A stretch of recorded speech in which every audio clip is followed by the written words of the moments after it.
Mga kamaot, nagluto mi og munggo ba na mura mig nagpaobra oy, daghang kay sabaw oy. Kay mao magyunay nindot ang daghang kay sabaw nya butangan og taong lami na kayo. Inala na lang yun ang diskarte diri mga kamaot para lang yun na makakaon.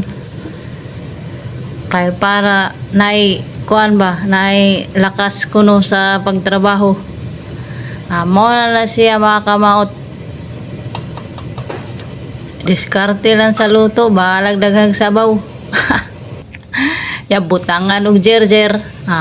Jarjer ay tawag diri ana pero sa ato kung naay kana ganing dahon sa kuan ba kana ganing ampalaya lami na kayo ya dire kay wala man kanan jarjer kay na may permanente dire sa ila ha ambot og unsay ngan pus ato nawa po ko kay bawog unsa na siya basta kay dire jarjer daw mao lang ni sud-an mo mga kamaot. Daghang salamat mga kamaot sa pagsan-aw. Mao ra jud na yamong sud-an karon. Ginisang munggo. Yan, mga unta mga kamaot. Masalama, bye-bye.